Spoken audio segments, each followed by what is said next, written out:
Hey, what's going on, guys? Brian Kelly here from Zombie Guitar. In today's lesson, I want to talk about the CAGED system again. So I've done lots and lots of videos on this topic before, but today I want to do things a bit differently. Today I want to use a piano to help explain the why behind the CAGED system. Lots and lots of people are not understanding the why behind the CAGED system. They totally misunderstand the purpose of the system, and that's totally understandable. Reason being is because this thing right here, this is a complicated puzzle.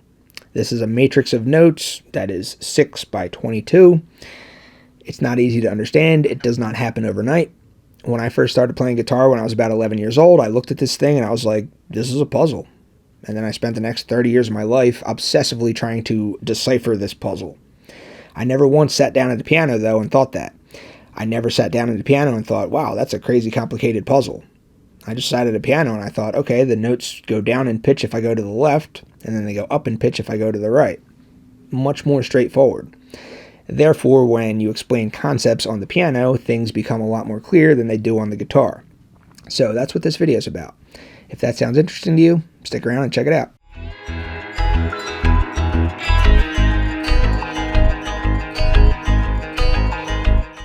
Alright, so first things first, this video here is not going to be a super comprehensive tutorial about how to use and apply the CAGED system up and down the neck of the guitar. I already made a lesson about that. It's called 9 Steps to Fully Understanding the CAGED System. I will post a link to that below. That is 100% free. You don't have to sign up for anything. You don't have to buy anything. It's just a free lesson.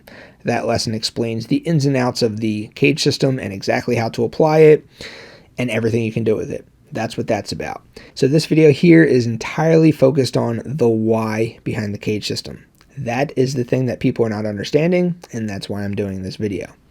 So some of the questions that I get will be things like, should I learn the 5 pentatonic positions or should I learn the CAGED system?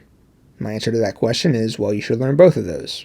The 5 pentatonic positions are the scale patterns. That's about the scale. That's layer 1. And then the CAGED system is about the chords, the chord shapes, the chord tones. That's layer 2. I also get questions like, well, which is better to learn, the 3-note per string patterns or the CAGED patterns? When I hear that question and they refer to the CAGED patterns as patterns, I know right away that they're thinking that the CAGED system is about scale patterns.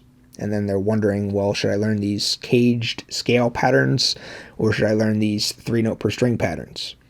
My answer to that is, well, you should learn the 3-note per string patterns because that's about the scale. And then you should also learn the CAGED system because that's about the chords. That's about layer 2. The CAGED system is not about scale patterns. So should you learn the 3-note per string patterns or should you learn the CAGED system? You should learn them both. They're two different things. One's about the scale. One's about the chord shapes, the chord tones, the chords. That's what the CAGED system is about. It's about chords. That's what people aren't understanding.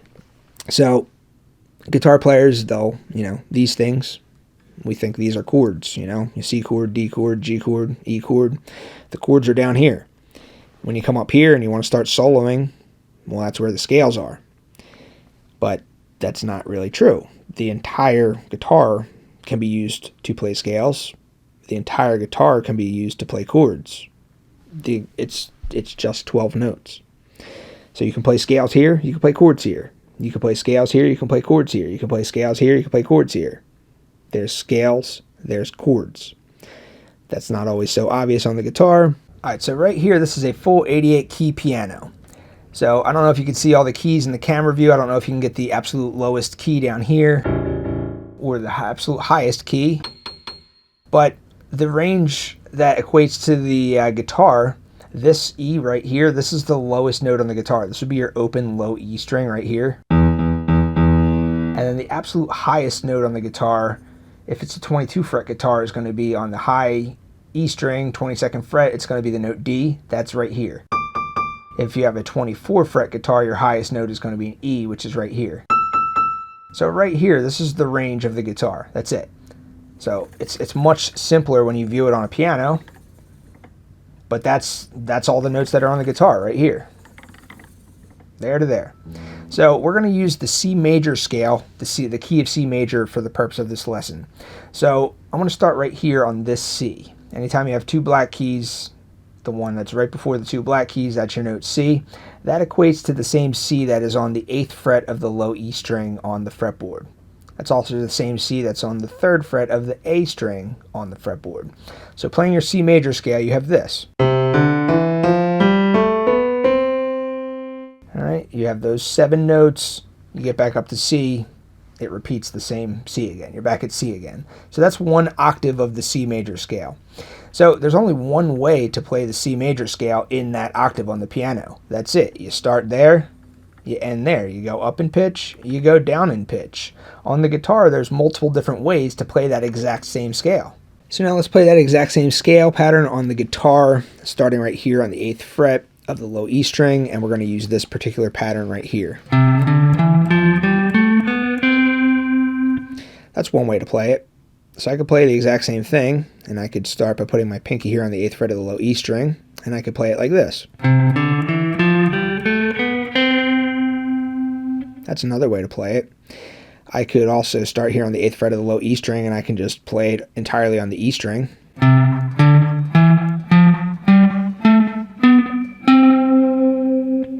That's another way to play it. I could also play it like this. I could also play it like this.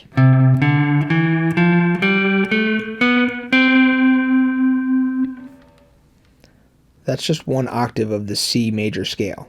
On the piano, there's only one way to play that in that octave range. On the guitar, I just played it in like 4 different ways or 5 different ways, and there's other ways too. All right, let's play the C major scale spanned across 2 octaves now.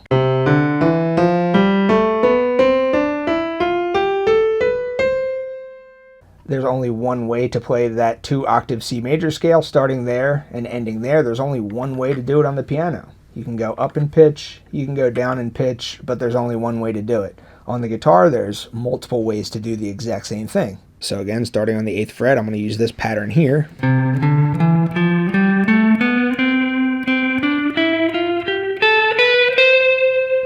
That's one way to play it. I could again put my pinky there on that 8th fret, and I could play that same scale across 2 octaves like this.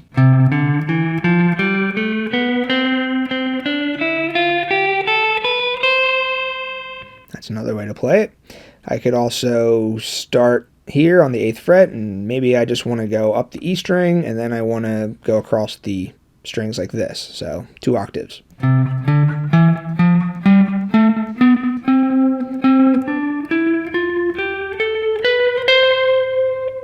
2 octaves of the C major scale. I just played like that. Maybe I want to start here with my pinky and I want to play it like this.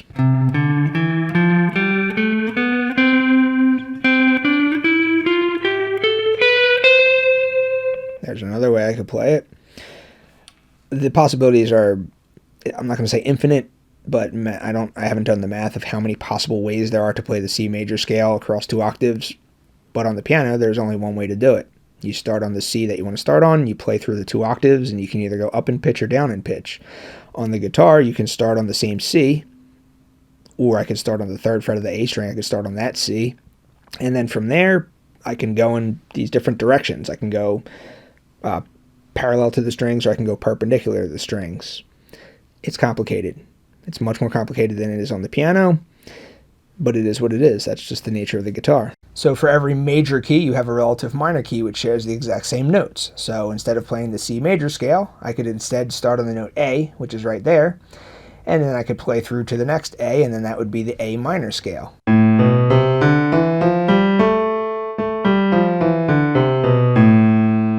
Or through 2 octaves.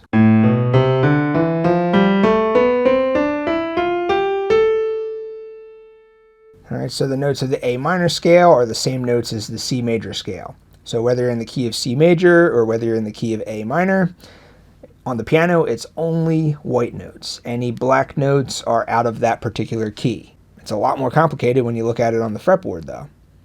On the piano it's just white keys. Very, very easy to see. On the guitar it just looks like this crazy matrix of stuff going on. And that is precisely the reason that we have these different scale visualization systems. That's why we have the 3-note per string pattern visualization system of visualizing this scale. That's why we have the 5-pattern visualization system of seeing the scale. That's why we have the 3-pattern method of visualizing the scale. There's all these different visualization approaches that are required when it comes to the guitar. Simply because the guitar is much more complicated. You do not need all these visualization systems when it comes to the piano. On the piano, all you need to know is white keys are in this key, black keys are out of this key. That's all there is to it. So what about the CAGED system? What about this layer 2 stuff? So the chords is what the CAGED system is all about. So if I wanted to play a C major chord, here's the notes of a C major chord. Those are the 3 notes that make up a C major chord, C, E, and G. All 3 of those notes are part of the key of C major because they're white keys. There's no black keys included, so that's an in-key chord. It's just that those notes happen to be the C major notes. I can come up here. I can come up here. It's the same exact thing. So the notes of a C major chord are the C is right before the 2 black keys, the E is right after the 2 black keys, the G is right here where the 3 black keys are in between the first 2, C, E, and G. Those are the 3 notes that make up a C major chord. Very, very easy to see and visualize on the piano, but let's look at it on a guitar now. Let's look at the notes C, E, and G on a guitar. So the first layer is the C major scale. You see that? That's that complicated matrix of notes that requires different visualization systems to see. Now you look at the notes C, E, and G. Again, these C's, E's, and G's are found all over the place. And how do we figure that stuff out? How do we visualize that? How can we memorize that stuff? Well, that's what the CAGED system is for. So right here you have a C major chord. This is the C shape. Right here you have a C major chord. This is the A shape, the G shape, the E shape, the D shape. Back at the C shape again. So you have these different shapes that are formed, but it's just 3 notes. It's just the notes C, E, and G. On a piano, it's just these 3 notes.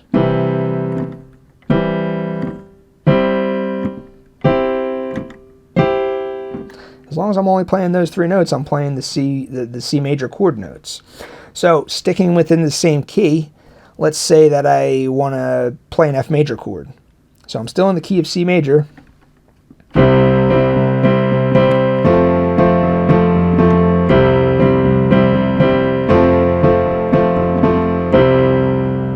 So I was playing a C major chord there and an F major chord there. So the notes of an F major chord are F, A, and C. Here's an F, here's an A, here's a C.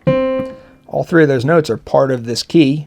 They're white keys, so we're not playing any out of key stuff. The F major chord is found within the key of C major. It's just that you can easily identify where all the F's, A's, and C's are. F is always going to be the one right before the 3 black keys. A is always going to be the one, these 3 black keys, these 2 right there, there's your A. And then C is right before the 2 black keys. So F.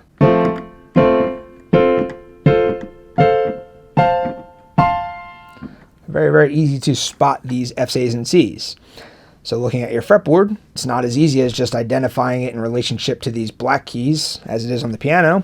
That's why we have this CAGED system. The CAGED system, starting out all the way at the very lowest shape, you have your F major chord found in the E shape. Then moving up, you have the F major chord found in the D shape. Then you have it found in the C shape. Then the A shape, then the G shape, then the E shape, then the D shape. That's what this CAGED system's for.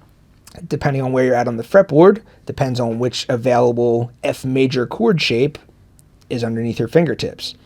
F major chords are found all up and down the piano.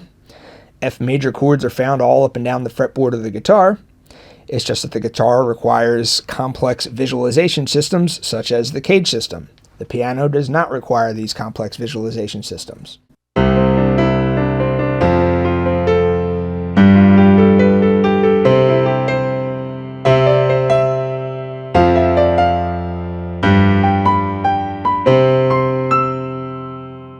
So as you can see there, the chord scale relationship is much easier to visualize on the piano than it is on the guitar. It still exists on the guitar. The exact same concept applies. You still have the exact same set of 12 notes. It just happens to form this grid, this 6 by 22 grid of notes, where on the piano you just have a linear, the notes are linear, either left or right, down in pitch to the left, up in pitch to the right. It's still just the same 12 notes though. And then you still have your layer 1, which is the scale. Then you have your layer 2, which is the chord tones. It's the same exact thing. So now guitar has its benefits too. There's certain things that are easier to visualize on the guitar than they are on the piano. For example, on the piano, you actually have to know what notes are in each key. If you want to play in the key of C, you have to know all weight keys. If you want to play in the key of A minor, it's the same key signature as C major. Again, all weight keys. But let's say you want to play something in the key of G, which has the relative minor of E minor. If you want to play in that key signature, that one of the 12 possible key signatures, then you need to know, okay, 6 white keys, but it has an F sharp in it. If you want to play in the key of, say, D major, which shares the same notes as B minor, that's another one of the 12 relative major minor pairs, then you need to know, okay, 5 white keys, 2 black keys. So on the piano, depending on which key you're in, you have to know which combination of white and black keys to use. You actually have to know your notes. On the guitar, we have this whole shape theory benefit. So once you learn this diatonic framework, once you learn how to play in one single key, you can play in any of the 12 possible keys, because everything is just shifted up or down. Looking at the fretboard, looking at the C major notes all up and down the fretboard, which of course are the same notes as the A minor scale because that's a relative major minor pair. If you can memorize this framework, if you can memorize how the patterns connect to each other, well, then you can play in any of the 12 keys. So 1/2 step higher than C would be D flat. So looking at the key of D flat, everything just shifts up by 1 fret. D flat major, B flat minor is that relative minor of that particular key, that one of the 12 possible key signatures. It's just a shift up. All the patterns are the same relative to one another. It's just shifted. If I wanted to play in, say, the key of D major, which shares the same notes as the key of B minor, again, everything's just shifted up again. Same exact patterns relative to one another. It's just everything's shifted a bit. That's why a lot of guitar players, they don't bother to learn the notes of the fretboard. That's why guitar theory is kind of like, I'm not going to say it's different. Music theory is still music theory. It's just that we have these movable shapes and patterns on the guitar that we can use to our advantage. We can literally play in an unfamiliar key and have no idea what the notes are that we're playing, but we can know the patterns. You can say, oh, I know those patterns. I just have to move it to here, and I can play in that key. That's a benefit that we as guitar players have. Piano players, they actually have to know their notes. Saxophone players, they actually have to know their notes. Most other instruments, you need to know your notes. The guitar, we can just get by with these movable shapes and patterns. So that's all I'm going to talk about here for this lesson. I have lots and lots of other lessons about guitar theory-based stuff. That's all the different pattern-based way of visualizing the fretboard and stuff. I just wanted to explain to you why the piano doesn't have the requirement for a CAGED system like the guitar does. And hopefully this video was able to explain that point.